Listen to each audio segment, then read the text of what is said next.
সবাইকে জানাই বাংলা নববর্ষের শুভেচ্ছা। 1433। তো বাইরে হাজারো নারীর হাতছানি থাকার পরেও চলে আসলাম, যেহেতু কোম্পানি খোলা, ভিতরেই বৈশাখ উদযাপনের জন্যে।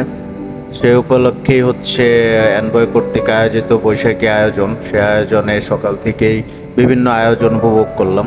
সেখানে পিঠা, ইলিশ, পান্তা ইলিশ, নানান ধরনের মেলার স্টল বসেছে। সব কিছু মিলে পরিবেশ মনোমুগ্ধকর, ভালোই লাগতেছিল। হাঁটতে হাঁটতে দেখি গুড়ুন্টি খাওয়ার লেগে একটা মেশিন আছে, তা উঠে দাঁড়ায় গেলাম গুড়ুন্টি খাওয়ার লেগে। তা কিছুক্ষণ এটার মধ্যে গুড়ুন্টি খেলায় দাঁত খেলায় হাসলাম, ভালোই লাগতেছিল। যাই হোক, হাসাহাসি শেষে গুড়ুন্টি খাইয়া নামলাম। মাথায় একটু চক্কর মারছে, তারপরও ভালোই লাগছে। এই যে দেখতে ভালোই লাগতেছে। যাই হোক, এটাও আপনাগুলোকে শেয়ার করলাম। তারপরে হচ্ছে আশেপাশে এই যে রমণীরা নাচতা ছিল, রমণীদের নাচটা উপভোগ করলাম কিছুক্ষণ। তারা খুব সুন্দর ক্লাসিক্যাল নাচ টাচ দিতেছিল। আর এই ক্লাসিক্যাল নাচটা যতটা ভালো না লাগলেও দেখলাম আর কি, যেহেতু বাইরে যাইতে পারি নাই, ভিতরেই আছি, তা দেখা লাগলো আর কি। ধন্যবাদ সবাইকে।